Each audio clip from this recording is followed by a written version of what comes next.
Hola, hola, ¿cómo va? Aquí estamos, Diputado TV. A ver, los voy a invitar a repensar, no un mundo ideal, pero un mundo vivible, que es un montón, es un montón. Y nos va a ayudar Juan Manuel Moreira, un hombre comprometido no solo con la política, sino un hombre comprometido y no solo con el medio ambiente, en esto de poder convivir en espacios comunes. Gracias, gracias y nos vas a ayudar a pensar en voz alta. Primero contanos, para aquellos que no te conocen, ¿cuál es tu responsabilidad dentro del Congreso de la Nación?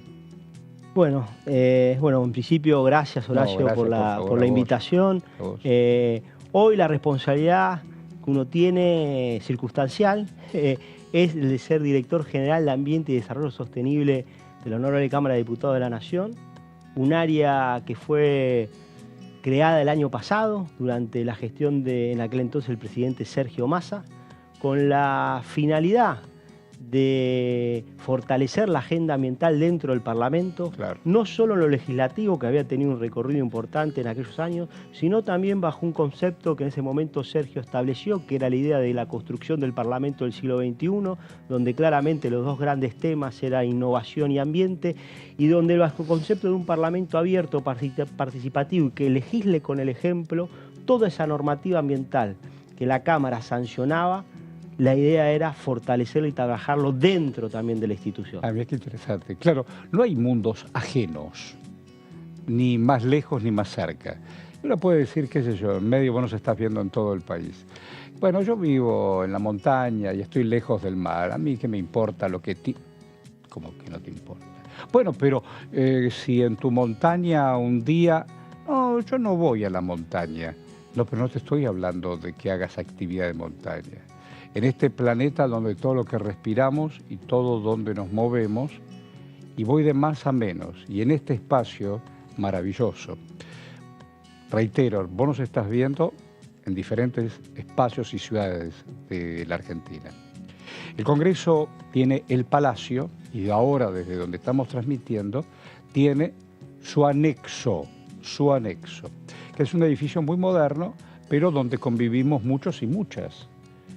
Y desde esta posición y este compromiso que cuenta Juan Manuel, ¿cómo lo pensás la convivencia para que sea sustentable y convivible y además tengamos conciencia no solamente de tirar un papel? Contanos. Sí, en eso que vos bien te referís, tiene que ver con poder construir un Parlamento que sea sostenible, y el concepto de sostenibilidad tiene que ver claramente con el funcionamiento de esta Casa de Leyes, en poder medir los aspectos ambientales, o sea, los impactos de su funcionamiento, claro, tal cual. Y poder a la vez también establecer medidas que reduzcan. Nosotros en ese sentido hay un programa que tiene que ver con la medición de huella de carbono institucional, que hemos presentado hace muy poco tiempo en el Salón Delia Parodi, y que somos, y la verdad que es un orgullo decirlo, somos el primer Parlamento de Latinoamérica en medir la huella de carbono institucional para generar un plan de acción climático y poder liderar con el ejemplo, con eso que te comentaba, que Sergio planteaba cuando fue el inicio del área, de poder liderar con el ejemplo. Claramente esta agenda es relevante, esta agenda es importante. De aquella cumbre de Estocolmo del 72, donde los estados empezaron a incorporar este dilema y este problema de este modelo de producción y consumo que es insostenible, y el desafío de poder construir una hoja de ruta que permita ir hacia una transición y poder generar ese desarrollo que nosotros creemos que tiene que ser sostenible y con justicia social. La Cámara tiene un rol fundamental y liderar con el ejemplo es un compromiso de una forma de hacer política. Y así arrancamos ese proceso trabajando los aspectos ambientales y con un eje central, también con el compromiso de todos los trabajadores y trabajadoras de la casa, que son el espíritu de la institución. Vamos a hacer algunas preguntas para conocerte un poco más. Bien. ¿Naciste en Lanús? Nací en Lanús. En sí, nací en Capital Federal, pero viví toda mi vida en Lanús. O sea, de chiquito somos de Lanús por cuestiones de cercanía. Para aquellos también que nos conozcan o recién están pensando dónde queda Lanús, Lanús queda en el sur de la ciudad de Buenos Aires. A 14 kilómetros acá del Congreso de la Nación. Sí, toda la vida en Lanús, mi infancia en Lanús, mi colegio en Lanús, vengo de abuelos criados en Lanús, en esta... Una gran comunidad, ¿no? Sí, una gran comunidad, con la característica de ser uno de los municipios densamente más poblados de la Argentina. Tal cual. Tal cual. Somos casi 453.000, casi 500.000 habitantes, 48 kilómetros cuadrados, y donde todas las cuestiones, como dice Francisco, siempre hay que ir a la periferia para ver los problemas, claramente los problemas que tenemos. Es sabio eso. Socioambientales. Eso de dar un paso atrás para poder ver de qué se trata, esto de árbol y bosque. ¿Y el compromiso político cómo te llegó? Mira, desde muy chico, yo siempre recuerdo la cuestión familiar, siempre de chiquito. Yo vengo con las características de, bueno, un poco de toda la familia argentina. Por parte paterna, padres peronistas; por parte materna, mis abuelos, que eran del sur de Córdoba, eran más del lado del desarrollismo o antiperonistas. Claro. Y siempre recuerdo una historia que me contaba mi abuela, que era de Lanús. ¿Nombre de la abuela? Nilda, mi abuela Nilda, mi abuela paterna. Y eso me quedó muy marcado. Cuando tenía 14, 15 años, yo empezaba, obviamente, ya en el secundario, a interiorizarme, a participar, a armar el centro de estudiantes. Y en eso de ya abrazar el peronismo, siempre se dice que el peronismo se siente y se comprende. Yo en ese momento lo sentía. Y ese refuerzo de sentimiento, después lo comprendí, estudiando, leyendo, participando y militando, pero ese sentimiento me acuerdo en el relato de mi abuela, que me decía, ella trabajaba en un taller textil ahí en Lanús, y siempre me contaba el antes y el después de Perón, y cómo se materializó ese proceso de justicia social, y ella siempre me contaba lo que no era tener aguinaldo, lo que no era tener el pago de las horas extras, lo de no saber cuándo arrancaba y terminaba su jornada laboral, y cómo a partir de la presidencia de Perón pudo conquistar esos derechos, y con la satisfacción que me lo contaba. Siempre era una historia que me atrapaba y me encantaba, y la alegría. Y ahí pude ver la alegría de lo que es la democratización del gozo, la felicidad de un trabajador y un pueblo, y empecé a militar. Empecé no con es un tema menor, la movilidad, sobre y la todo movilidad social en determinadas décadas. Y ¿no? sí, porque de esa familia mis padres pudieron acceder a la universidad, el hermano de mi padre acceder a la universidad, y ese proceso tan concreto. ¿Trabajaste en territorio la política? Y sí, bueno, te contaba, del centro de estudiantes empecé a militar en una unidad básica del justicialismo. Yo soy del centro de Lanús, pero entendía que tenía que estar en las periferias del distrito. Arrancamos en una unidad básica que en aquel entonces era fines de los 90, principio del 2001, plena crisis. Estallaba todo. Empezaban, exactamente, me acuerdo había una huerta comunitaria, empezaba a ponerme en contacto con otras realidades, a poder hacer la carne y a poder comprometerme. Y así arrancó la política en aquel entonces, buscando guías, porque no había liderazgo, había un peronismo que se veía en los libros, pero que costaba materializarlo.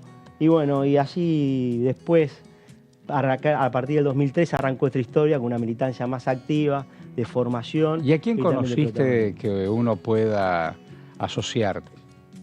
Y mirá, ese inicio, yo tuve la suerte de conocer, por vía de un compañero del colegio, cuando éramos en el centro de estudiantes, en ese momento era concejal del distrito de Lanús, Pancho Vittipaldi. Había sido presidente del PJ. Pancho Vittipaldi, Francisco Vittipaldi, un hombre muy grande. Siempre había participado de la vuelta de Perón. Había sido presidente del Partido Justicialista de Lanús en el año 73. Su gran orgullo era haber juntado a todo el peronismo en ese momento tan complejo. Me imagino. Y vivía de esas historias y de ese peronismo del que me hablaba mi abuela y esa identificación. Esos fueron los primeros pasos formativos en la política. Después decidí estudiar ciencias políticas, eso ya fue el paso a la universidad, y después arranqué ya en la militancia juvenil, en un proceso donde Néstor convoca a partir de 2003 una centralidad a los jóvenes, era otro protagonismo. Empezamos a armar la juventud peronista en Lanús, la juventud peronista en la provincia de Buenos Aires, y ahí arrancó un proceso, la verdad, de mucho empoderamiento, de mucha formación y de mucha ilusión de transformar la Argentina en lo que hicimos esos 2 años. Qué bisagra, ¿no? Sí, qué bisagra, sobre todo porque veníamos de la gran noche del 2001. El desbarranco fue importante, y ese hombre con 20 y pico % nada más, viniendo del sur, pero con un liderazgo y con convicciones. Recién vos hablabas del futuro, al igual que citaste recién a Massa. Esto de pensar un poco más lejos, ¿no? Exacto. Mira, yo recuerdo me acuerdo el primer acto que lo veo a Néstor es en Lanús, previo a la elección, creo que fue febrero, hacía mucho calor, mucho calor. Estaba pensando en la tierra de Quindimil. Y la tierra de Quindimil. Y me acuerdo que nosotros ya veníamos identificándolo a Néstor como uno de los gobernadores que en aquel momento joven, ¿claro? Venía con un proyecto de gestión. Bueno, Cristina estaba en el Senado, que identificaba un poco con las banderas históricas del justicialismo. Y me acuerdo que conocía más al intendente en ese acto que a Néstor. Y Néstor hablaba en aquel entonces de temas muy claves, como era el tema de la deuda externa, superar la deuda externa, que después se hizo con el pago al Fondo Monetario Internacional, el tema de la reforma tributaria, me acuerdo el tema de una reforma tributaria progresiva, y en ese acto... Y derechos humanos. Y en ese acto, bueno, después vino, obviamente, ya en el gobierno, con muchas más acciones reales de convocatoria y de transformación, que la verdad para nosotros fue un proceso, una juventud que tenía en ese momento la política lejana. Yo me acuerdo cuando yo en el centro de estudiantes de Armada, en el secundario, éramos 4 o 5, la política era, y después fue la crisis de dominio cuando se vayan todos. Un proceso de vuelta de convocatoria, de enamoramiento. Yo siempre digo, nosotros de un grupo de 10, 15 militantes, en ese momento originarios, armando la Juventud Peronista en Lanús, en un periodo de 5 o 6 años pasamos a tener una capacidad de organización y movilización de 150 a 200 compañeros, para ver el proceso como fue en aquellos tiempos. Sos un hijo de la democracia, naciste en democracia. ¿Cómo hay que defender la democracia? Mirá, yo siempre digo que estamos a 40 años de la democracia. Tal cual. Nosotros, uno de los grandes logros es poder, y me parece que en ese proceso de lo que a mí me tocó vivir de los 90 y lo que fue el proceso a partir del 2003, de dirimir esos dos modelos alternativos de país en democracia, aún con tensiones, pero logramos poder dirimir en democracia, en el marco de las instituciones democráticas, y eso fue un logro. Uno cuando hablaba con esos compañeros que lo formaron de aquellos tiempos, claro, era otra historia. Y la verdad que hoy cuando uno ve ciertos escenarios o ciertos discursos, es que preocupa, porque la Argentina claramente necesita, yo creo que el gran déficit, es una opinión mía ya como militante y también, si querés, como cuando uno analiza la historia argentina, entender que nosotros logramos consolidar la democracia en la Argentina, pero el salto no es ir para atrás, sino es que ir para adelante. Y ir para adelante es poder generar ese consenso de desarrollo económico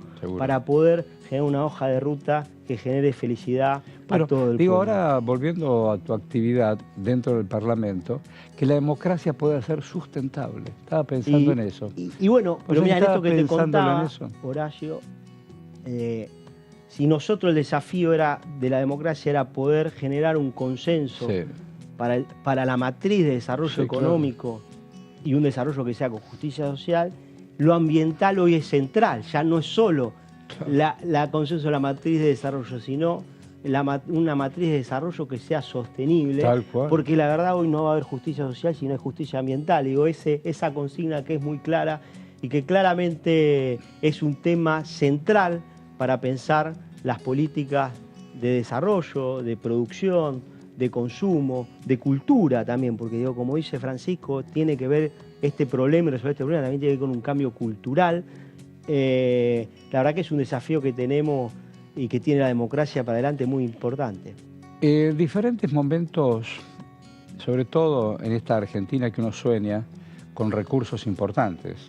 Va a ser la carta para los años que vienen, y no precisamente para que se la lleven así como está, sino marcar las reglas de juego, ¿no? Marcando las reglas de juego, y es con una extracción responsable y volviendo a un terreno que vos conocés, que tiene que ver no solamente con la ecología, sino con la salud y el bienestar de todos. Sí, y además que son el derecho a un ambiente sano, que sea, obviamente, para las generaciones presentes y las generaciones futuras, que está consagrado en nuestra Constitución, en el artículo 41, o sea, tiene tutela constitucional. Nuestra Carta nos marca que lo tenemos que construir, y claramente cuando uno ve los problemas ambientales son problemas complejos. Si bien todos los problemas de este siglo tienen una complejidad importante, el ambiental aún más.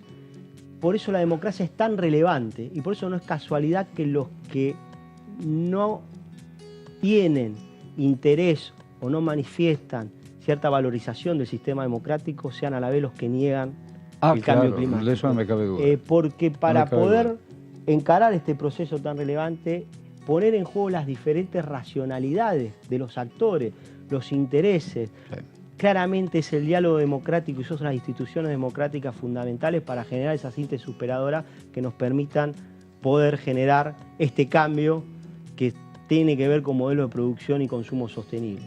Bueno, ahí mencionaste por donde también yo quería ir, que tiene que ver con producción y con consumo responsable. Alguien nos puede preguntar, ¿y cómo se produce responsablemente sin hacer volar una montaña o utilizar el agua que baja de la montaña, pero en el devenir me ensució viñedos, me contaminó el agua potable? ¿Cómo le encuentro la vuelta más allá de tomar conciencia, ¿no? Sí, ahí yo creo que hay que superar a partir de esto que te comentaba, ese dilema. Y me parece que, por eso te decía lo de poner en juego, cuando uno en el proceso de política pone en juego a todos los actores, digo, pueblos originarios, claro, comunidades, claro, empresarios, políticos, clase dirigentes, sociedad, me parece que ahí se generan procesos virtuosos para dar respuesta a esos dilemas entre generar las condiciones de crecimiento, desarrollo, y generar también que ese crecimiento y desarrollo vaya acompañado del cuidado de nuestros bienes comunes, que ese es el desafío. Bueno, vos abrazás la causa de la justicia social desde hace muchos años, según lo contás. Esos recursos tienen que ser distribuidos en forma justa. Y no me parece que no hay democracia. Claramente, por eso cuando se habla de las consecuencias de esta triple crisis que estamos viviendo, climática, de pérdida de biodiversidad y de contaminación, claramente los más afectados son los sectores populares y los sectores del trabajo, las mujeres. Claramente esto que evidencia e incrementa las desigualdades, por eso no la agenda ambiental, climática, por eso cuando se habla de los problemas ambientales se hablan de los problemas socioambientales. Tal cual. Y si nosotros no encaramos inteligentemente, con protagonismo de todos los sectores y específicamente de los pueblos para marcar sus intereses, la trayectoria va a ser de incremento de las desigualdades, de reducción de las desigualdades y las injusticias. Por eso es tan importante y para nosotros trabajamos mucho y la verdad que uno ha abrazado tan fuerte esta agenda porque ve los dilemas que tienen para adelante, geopolíticos, en términos de distribución, en términos productivos. Hay muchas cosas en juego que va en función de lo que estamos conversando. Contame la experiencia parlamentaria y más allá de otros países, pero la experiencia parlamentaria cuando organizaste este departamento que vos organizas, al cual te tiene como responsable. Sí, nosotros, como te decía... ¿Cómo lo organizaste? Nosotros lo que pensamos, en su momento le llevamos la propuesta a Juan Manuel Chepi, que era secretario general, y a claro, Sergio, claro.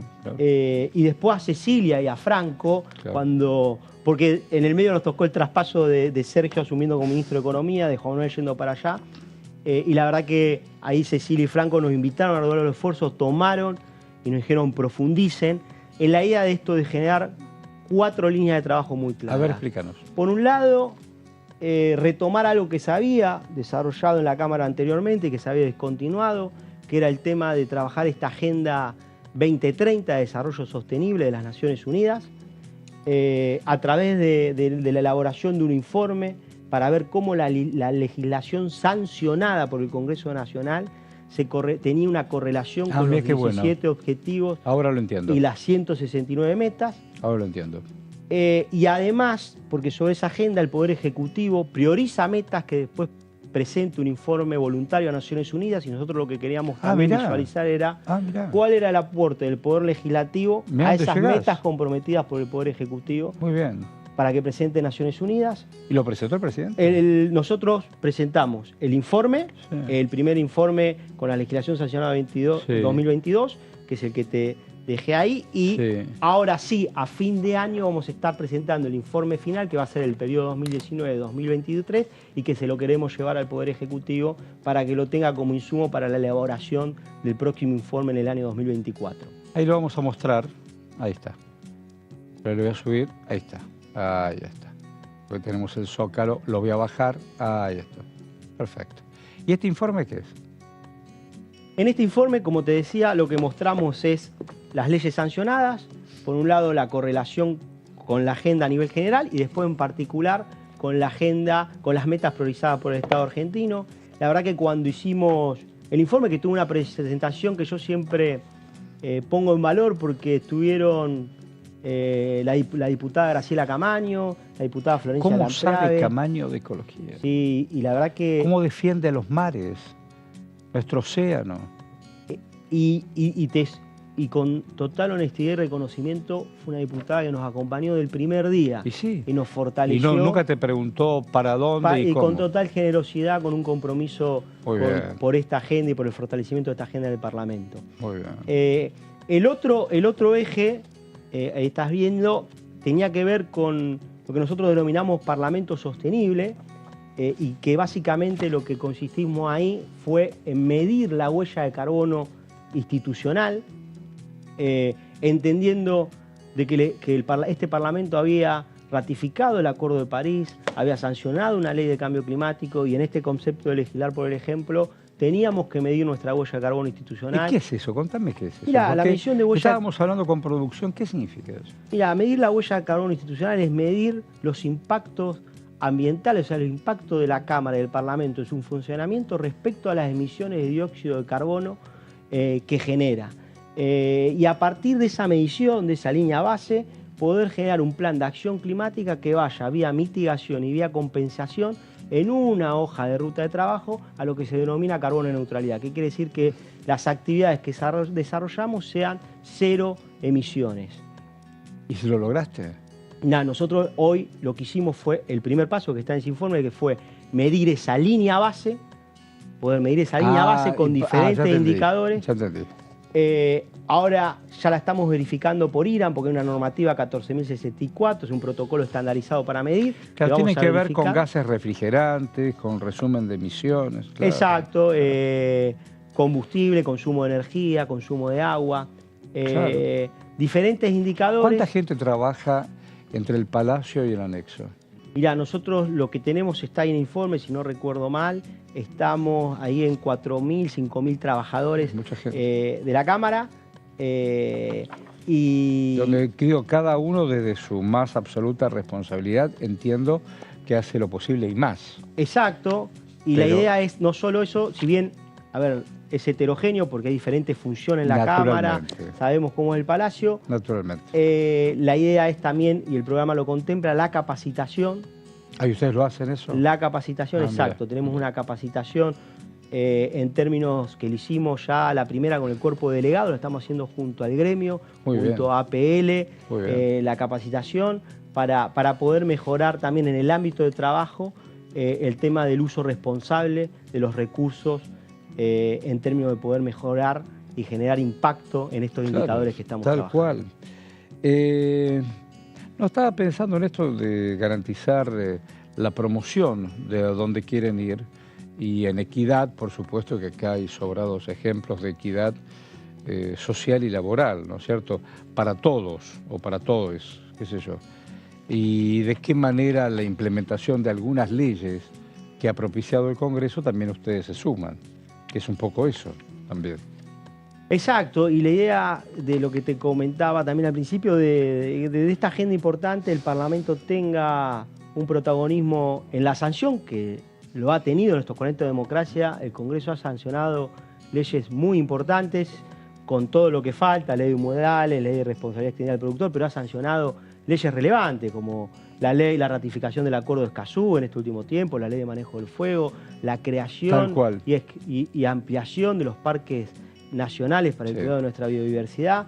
y leyes emblemáticas como la Ley General del Ambiente. ¿Trabajás con el Ministerio de Medio Ambiente? Nosotros hemos articulado, es más, la implementación de Ley Yolanda, que es la que es otra de las líneas de trabajo. Eso vamos a hacerlo en el próximo bloque, pero anticipámelo. Ahí hemos firmado un convenio, el Ministerio es autoridad de aplicación, hemos firmado un convenio con el Ministerio de Ambiente y además con la Secretaría de Cambio Climático hemos hecho actividades en conjunto dentro del Parlamento y estamos en contacto permanente en articulación en el trabajo que venimos realizando. Él es Juan Manuel Moreira, director general de Ambiente y Desarrollo Sostenible de esta querida Cámara de Diputados. Vamos a hacer una pausa, vamos y venimos. Dale.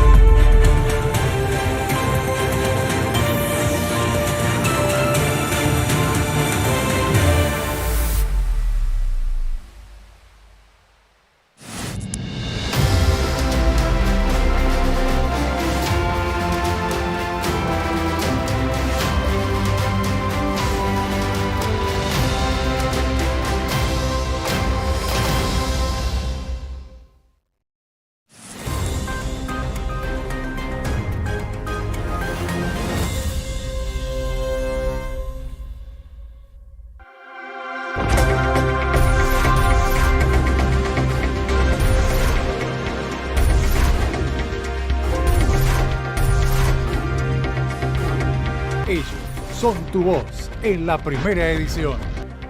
DTV, el periodismo en el Congreso.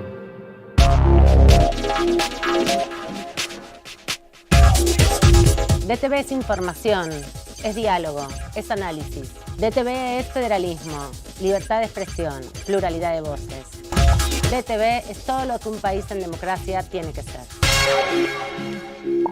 DTV es tu voz en el Congreso. Este 2023, seguí eligiéndonos. DTV, el periodismo en el Congreso.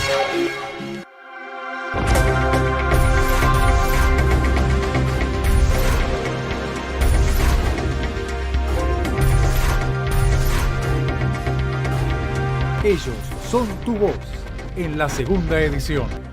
DTV, el periodismo en el Congreso.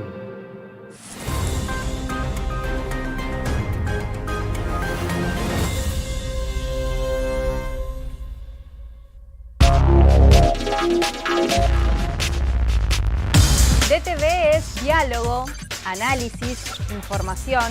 DTV es pluralidad de voces, federalismo, libertad de expresión. DTV es todo lo que un país en democracia tiene que ser. DTV es tu voz en el Congreso. Este 2023, seguí eligiéndonos. DTV, el periodismo en el Congreso.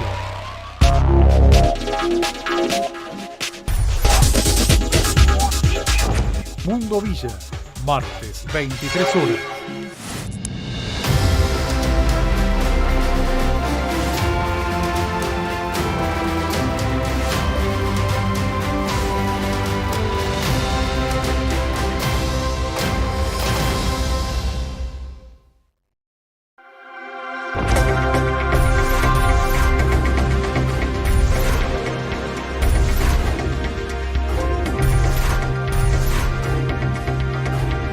Ellos son tu voz en el análisis. DTV, el periodismo en el Congreso.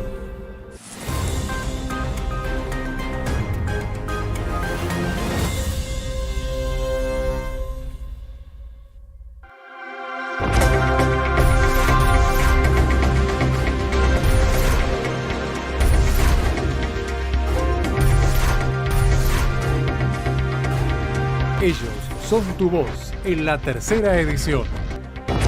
DTV, el periodismo en el Congreso.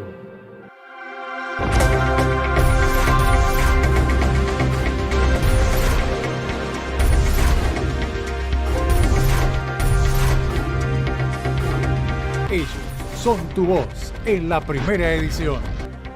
DTV, el periodismo en el Congreso.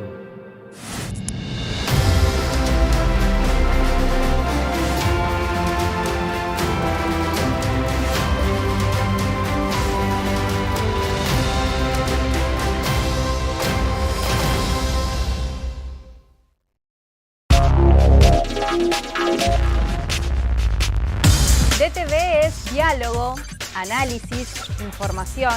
DTV es pluralidad de voces, federalismo, libertad de expresión.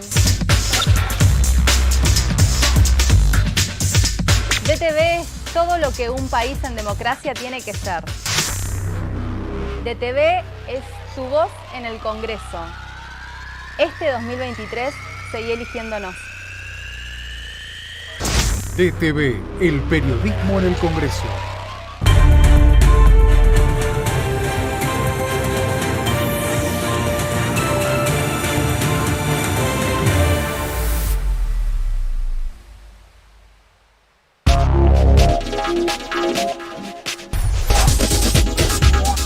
Todo Cultura, miércoles 23 horas.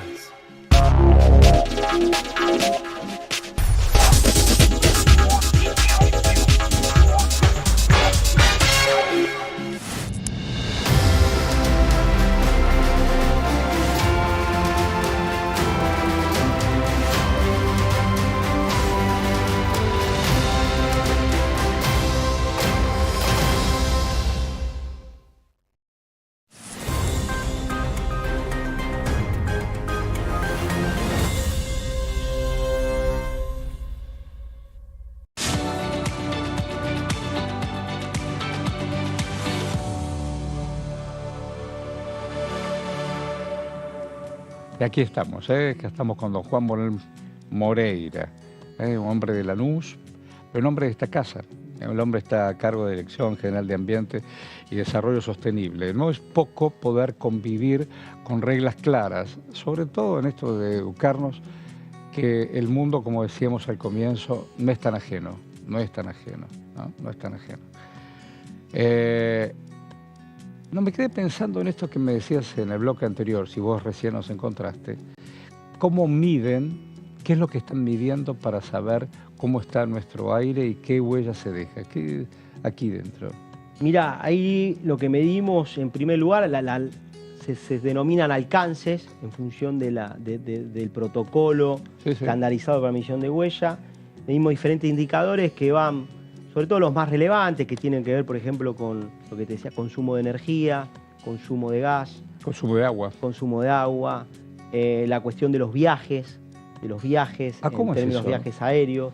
O sea, ahí se genera, a través de información, de la emisión de pasajes utilizados, se hace una conversión en función de los trayectos, que sobre los kilómetros hay un convertor que te da los factores de emisión y a partir de ahí se hace el cálculo en toneladas de emisiones de dióxido de carbono. ¿Vos cuando eras pibe soñabas que ibas a hacer todo esto, no? Mira, vos sabés que yo siempre digo, mirá la paradoja, yo te comenté al principio, por cuestiones de familia también, la cuestión ambiental estuvo por el lado de mi papá. ¿Nombre del papá? Oscar Moreira. Por tema de lo que era la gestión de residuos, o sea, tenía un contacto ahí. Cuando terminé el secundario lo que querían es que estudie ingeniería ambiental. Yo venía ya militando. Ah, no me digas. Sí, querían que estudie ingeniería ambiental, yo venía militando. ¿Papá quería eso? Sí, papá y mamá querían eso. Continuá, estudié ingeniería ambiental, por ahí el camino. Y yo la verdad que venía militando, lo mío era la política, y estudié ciencias políticas. Y yo digo, mirá, a mi hijo lo perdí en el 2019 y yo arranqué, si bien en el 2016, nosotros armamos un instituto de políticas públicas para el área metropolitana. Ah, mira qué bueno eso. Y trabajamos dos temas, empezamos a trabajar lo ambiental, o sea que eso ahí ya compartí algo con mi viejo, con el tema de residuos, porque además el tema de residuos es una problemática, y el tema de política criminal. Y ahí arranqué con lo ambiental. Y en el 2020 arranqué a hacer una maestría en política, derecho y gestión ambiental. Y al poco tiempo asumí como director general ambiental. Entonces yo siempre digo que esto unió un poco esas dos historias, porque unió mi vocación política y esa cuestión también familiar con el ambiente. Así que hay cierta familiaridad y a veces como es la historia. Qué cosa, me quedé pensando esto que decías, los problemas de basura y otras cosas. En Buenos Aires hay un signo político un rato largo, que creyeron que todo lo que le sobra a la capital hay que dejárselo al Gran Buenos Aires. Y se negocian y se negociaron cinturones para tirar cosas, enterrar otras, y han hecho un lío ecológico importante. Y mirá, Horacio, eso que decís vos, hay un texto, un libro interesante de Oscar Oslak, que para los politólogos O'Donnell y Oslak es como Messi y Maradona, son como dos autores emblemáticos de la ciencia política, que se llama Merecer la ciudad. Y cuenta, me gusta el título cuenta la política de Cacciatore, de la época de la dictadura militar, y el SEANSE tiene su origen ahí. Tal cual. Parecido para los más jóvenes. A ver, ustedes saben que la dictadura, además de todo lo que sabemos, o lo que no saben, estaba conformada por las 3 Fuerzas Armadas. Por supuesto que había un proyecto civil y económico, utilizar a los milicos, ya sabemos para qué. Pero se fueron repartiendo reparticiones públicas y estatales. Y Buenos Aires la tuvo un brigadier, un tipo de la Fuerza Aérea que se llamó Cacciatore, que no solamente rompió manzanas para poder construir autopistas, sino que esto que está contando Moreira tiene que ver con... Contalo. Sí, porque la basura se incineraba, se quemaba, por eso en la época un cinturón ecológico. Claro, Buenos Aires. Y bueno, y ese concepto de poner en el área fuera de la ciudad de Buenos Aires, en el conurbano bonaerense, el descarte, porque en el fondo... Claro, porque antes la basura en Buenos Aires se tiraba en los basurales y después había unas chimeneas muy grandes y se quemaba a cielo abierto. Después aparecieron los edificios de departamentos, década del 60, más o menos, donde existía el incinerador. Cada edificio se hacía cargo de la basura de los copropietarios o inquilinos. En el devenir, vos eran las 6, 7 de la tarde, veías, ¿no es cierto?, una nube negra que viajaba por toda la ciudad. Hasta que, década del 70, Cacciatore, brigadier y otras fuerzas de negocios entraron a rellenar con basura el cinturón que separa la capital federal con el Gran Buenos Aires. Y esa lógica del título que está de Merecer la ciudad como un proyecto que excluía y tiraba y descartaba hacia las periferias. Tremendo. Lo que ellos entendían que no tenían el derecho o el merecimiento de vivir en la ciudad. Tremendo. Para que interesante, siempre lo recomiendo, un libro que muestra claro, Merecer la ciudad, de Oscar Oslak. ¿Oscar? Oslak. ¿Y por qué estudiaste ciencias políticas? Más allá de tu compromiso de decir, yo quiero que la gente esté mejor, hay que distribuir, creo en la justicia social. Y la vocación política. De participar. Sí, de militar, de estudiar también. La verdad que uno, siempre digo, esa cuestión está innata a veces y la verdad que fue enriquecedor la carrera porque permitió tener marcos teóricos. Estudiaste? Estudié en la Universidad Católica Argentina, acá. La UCA. En la UCA. Y la verdad que una universidad... ¿Qué valores te enseñaron? No, y muy interesante. Más allá de tu formación original. No, la mirada, siempre digo, bueno, la mirada desde la doctrina social de la Iglesia, sí, claro. Poder, también, siempre digo, a mí la universidad me permitió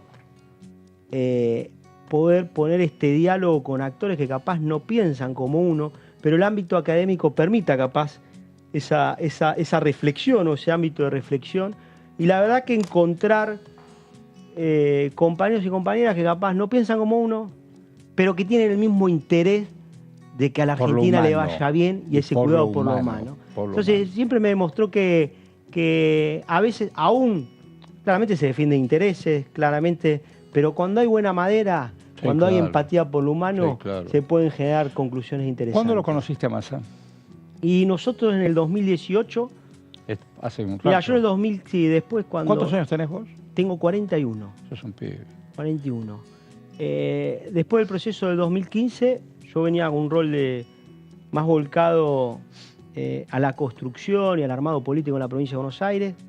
Y en el 2015 quería retomar lo académico, por eso me puse a hacer una maestría en políticas públicas y armamos el instituto. Ahí tuve como una cuestión más allá del trabajo que veníamos. Era como volver a las bases, ¿viste? Y volver a los libros. Fue ese proceso después de 2015.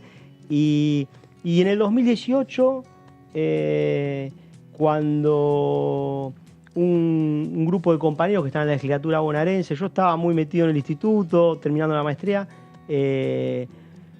salen del bloque, en ese momento que tenía el Frente Justicialista en la Cámara, y pasan al Frente Renovador, con un bloque aliado del Frente Renovador, me convocan para ser secretario legislativo del bloque y me cuentan del proyecto y lo que ya se venía pensando y trabajando.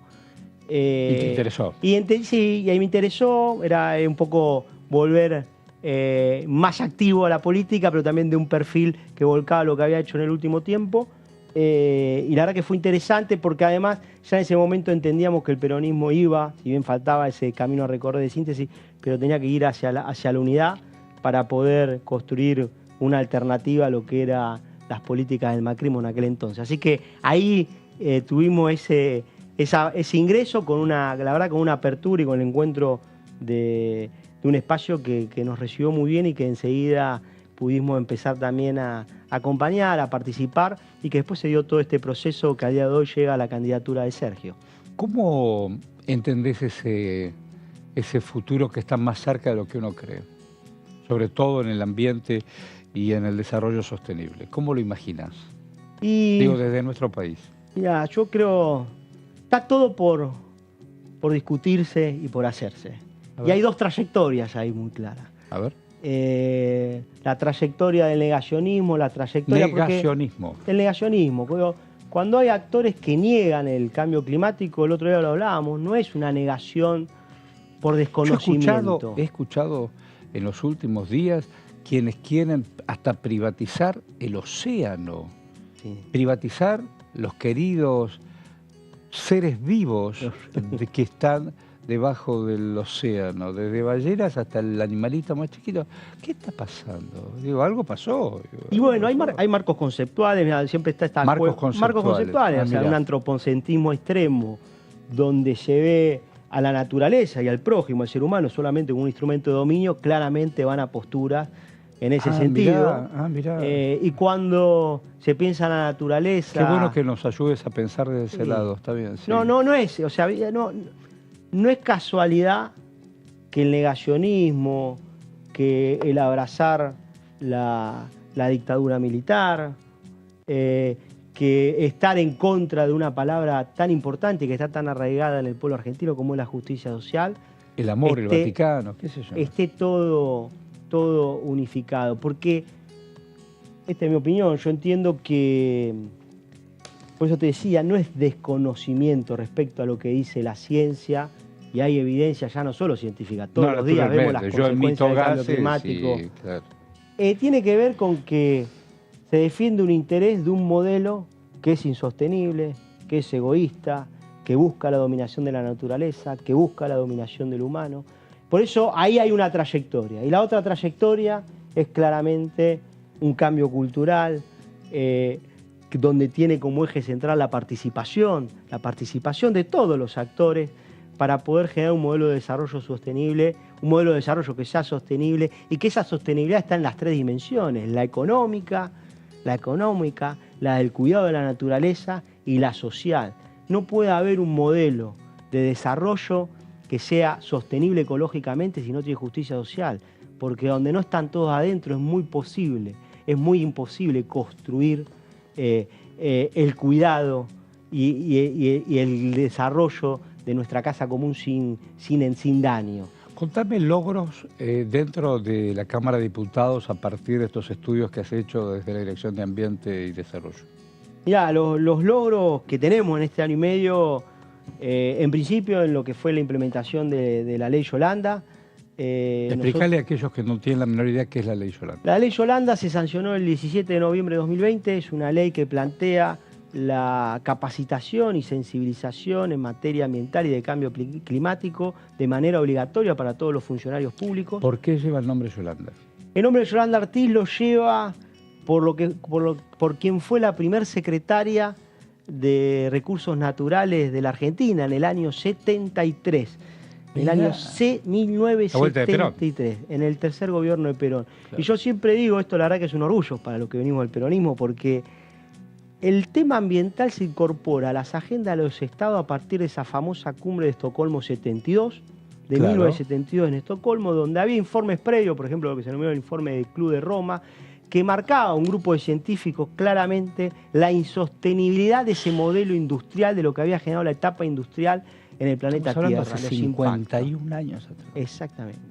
Y la Argentina en avanzada, Perón larga ese famoso discurso, Yolanda participa en Estocolmo. Ah, no me digas. Y en el año 73 se crea esa Secretaría de Recursos Naturales, donde uno dice qué distinta era esa Argentina de avanzada, con buenos indicadores sociales y económicos, y también de avanzada en la mirada política hacia adelante que tenía no solo el país o la región, sino el mundo. Así que Yolanda, mirá vos, quien estuvo al frente de esa responsabilidad. Sí, y fue una activa militante de la causa ambiental y de este ambientalismo entendido claramente, un ambientalismo de una mirada de los pueblos y con justicia social.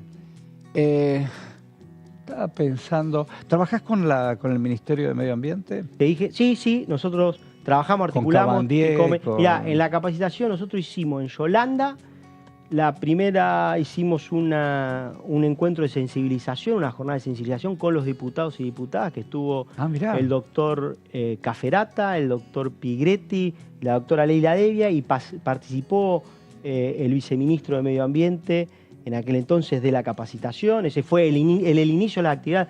Ya tuvimos esa articulación también con el convenio, porque la capacitación que la estamos desarrollando con recursos propios en la Cámara de Diputados, pero que lo hicimos con convenio con el Ministerio de Ambiente y con la Facultad de Derecho de la Universidad de Buenos Aires, nosotros llevamos ya más de 1.050 trabajadores y trabajadoras capacitados e implementados, y eso lo hemos hecho en articulación también con el Ministerio. Digo, es inédito pensando nuestro Parlamento en años y décadas anteriores, esto que estás implementando vos. ¿O ya había este lugar? No, esto es totalmente nuevo, original. Nuevo. Es la primer área de dirección. ¿Lo armaste vos? Lo armamos, sí, por voluntad política de Sergio y Cecilia, pero nos dieron la responsabilidad de poderlo trabajar e iniciar este proceso, que la verdad que junto a un grupo de compañeros y compañeras, y la verdad que debo reconocer, yo siempre lo digo públicamente, cada puerta que golpeamos, de Rodra, el secretario administrativo, Diego Rivas, el director, porque muchas cosas tienen que ver con otras áreas. Claro. El gremio, los trabajadores y trabajadoras de la casa, constantemente nos abrieron las puertas y se comprometieron a este proceso. O sea que lo que pudimos lograr en este año y medio es fruto también de una tarea colectiva de toda la institución, no solo de la dirección. Medir las huellas de carbono. Algunos pensarán, voy a volver a poner la tapa. Me gusta el dibujo, mira, tiene la huella de un pie, pero en realidad ese pie forma parte de una vegetación que todos queremos que no termine nunca más. Son hojas. Muy bien pensado, muy bien pensado, muy bien pensado. Y digo, y en esto de la gestión y el plan de acción, ¿los resultados son positivos o te desalientan? No. Hubo, la verdad que previo a la constitución al origen de la dirección, como te comentaba, ya había una decisión política de avanzar. Muchas direcciones trabajaron en medidas de sostenibilidad. Por ejemplo, el reemplazo de luminaria LED en el Palacio. ¿Qué cosas prácticas hicieron? Te doy, por ejemplo, 2 indicadores. En lo que es consumo energético hubo una reducción importante, casi un 10% entre el periodo 2019 y 2022. Muy bueno. Y una de las explicaciones es este cambio de tecnología en la iluminación, en el reemplazo de luminarias LED, que uno puede establecer esa correlación con la mejora del indicador. Un cambio en el recinto. Exactamente, en el recinto. Claro. En el recinto. Y también, por ejemplo, lo que fue el proceso de digitalización y lo que conllevó la despapelización de la Cámara, con una reducción de consumo de papel de un 25% es un montón, entre 2019 y 2022. Pero es muchísimo. Exacto. Eso. Así que, poniendo en valor lo que ya se venía haciendo, con el objetivo de establecer un proceso de mejora continua, de indicadores que nos permitan ver en qué situación estamos y a partir de las acciones que vamos desarrollando, cómo vamos evolucionando cada indicador. Nosotros hoy ya estamos trabajando en la línea base 2022. Esto es comparativa, ya es porque ya algunos fuimos trabajando. La idea a partir de ahí es presentar el plan de acción climático de la Cámara para ya el año que viene volver a medir y evaluar a partir de esas acciones y esos compromisos en ese plan cuáles son los resultados obtenidos y, como te decía, trazar esa hoja de ruta que nos permita ir hacia los años que están establecidos en el Acuerdo de París en términos de reducción de emisiones, llegando al 2050 de lo que es la carbono neutralidad, poder ir a la reducción de emisiones netas. Eso que vos decís, en el 2050 hay una premisa de neutralidad total. Sí, porque tenemos que lograr no superar, y eso es lo que establece el Acuerdo de París, el aumento de temperatura de 1,5 en principio y 2, estaba establecido de 2 grados de lo que era la sociedad preindustrial. Digo, ¿cómo imaginás lo que venga? Pero ¿cómo imaginás la explotación de los recursos naturales y que esos resultados puedan distribuirse equitativamente en diferentes planos sociales de la Argentina? Bueno, ese es el gran desafío, además un país muy rico en recursos naturales. Bueno, ahora tenemos, qué sé yo, el hidrógeno verde, que el litio, el propio petróleo. Y eso es una ventana de oportunidad que creo que tenemos que saber aprovechar para tener. El Acuerdo de París lo deja muy claro. Nosotros tenemos responsabilidades compartidas pero diferenciadas. El sur global es acreedor ambiental y el norte global es deudor ambiental. Y nosotros... De nuevo, es muy interesante lo que estás diciendo. El norte global Escuche. es deudor ambiental y el sur global es acreedor ambiental. Nosotros tenemos los recursos naturales que hacen que esto no sea... Mira lo que hizo Bolsonaro con el Amazonas. Bueno, y hoy con Lula ha tenido un vuelco Tal la cual. política, y la verdad nos da también en los recursos para lo que es ir hacia ese modelo de transición entre recursos fósiles, que son los grandes responsables de las emisiones de dióxido de carbono, claro, a energías renovables. La Argentina tiene un potencial muy importante que el juego, entendemos, para poder lograr lo que vos estás planteando, que es que estos recursos y este desarrollo esté en función de la distribución y que llegue a todos los argentinos, es la cuestión de generar valor agregado, de poder generar procesos que permitan, como te decía, generar valor agregado y que permita buenos salarios, distribución, acompañar este proceso de transición en el marco de una estrategia regional en función del problema global. Me parece que Argentina tiene grandes oportunidades, por eso yo te digo lo importante, bueno, Sergio lo plantea constantemente, lo importante de estos diálogos, de estos acuerdos. Tal cual. Porque el tiempo es ya, estamos hablando de 2030. Mañana es hoy. Exactamente. Mañana siempre es hoy. ¿Y cuando eras más pibe, te importaba esto? Mirá, te decía que estaba... el ecosistema, el mundo... Y a la cuestión planeta. de los residuos siempre estuvo, el tema de tirar el papel en el cesto, de no tirar el papel en el auto, por cuestiones familiares, como te comentaba, por cuestiones políticas también. Cuando nosotros empezamos a militar en los barrios de Lanús, los problemas socioambientales estaban a la vista. Nosotros estamos en lo que es la cuenca Patanza-Riachuelo, claro, previo a Cumar, previo al Paso Mendaz. Sin cloaca, claro. Exacto, uno lo ve todos los días, cómo es el impacto en la salud, cómo es el impacto claramente también en las trayectorias educativas, en las posibilidades de progreso y en cómo reducir las brechas de desigualdades o ampliarlas. Porque el ambiente es donde uno se desarrolla. Claramente el ambiente tiene que ver con el territorio donde uno trabaja, estudia. Bueno, vos ahí mencionaste en algunos momentos, y coincido, por supuesto, el tema es, más allá de reducir huellas y qué sé yo, cualquier sueño que sea para adelante tiene que reducir la desigualdad. La desigualdad en la Argentina es manifiesta, duele por todos lados. Sabemos lo que hizo la dictadura, sabemos lo que pasó en la década del 90, sabemos recientemente lo que pasó entre el 15 y el 19, y las desigualdades duelen por todos lados. Y en eso hay que trabajar, para ir empatando socialmente. Y sí, ese es el gran tema. Y vos en un momento dijiste cómo surgen estas propuestas, que a veces uno dice... Y bueno, claramente la fragmentación en las sociedades, los niveles de desigualdad y las frustraciones. Yo voy a casa ahora, abro la canilla y sale agua. Hay alguien que todavía tiene que seguir caminando para buscar un vaso de agua. Te quiero decir gracias, Juan Manuel, no solamente por esta entrevista, sino por tu compromiso a vos y al equipo que te acompaña. No, muchas gracias a vos por el espacio, por permitir contarnos lo que estamos haciendo. Es que es así. Y que ojalá pueda continuar y fortalecerse, porque es una agenda importante y el Parlamento argentino tiene un rol para liderar. Y se lo merece. Y para nosotros nos parece para importante. parafrasear el libro aquel. Y se lo merece. Buena vida para vos. Muchas gracias, igualmente. Y vos no te vayas. Estás en Diputado TV.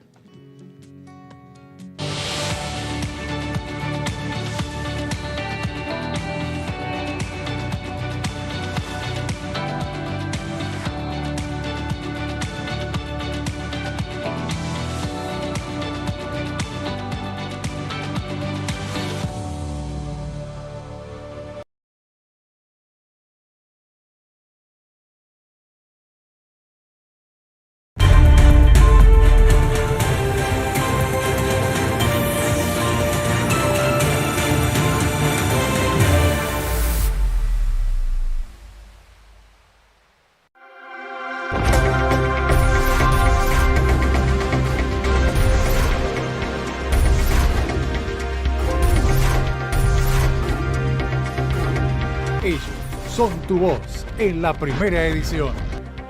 DTV, el periodismo en el Congreso.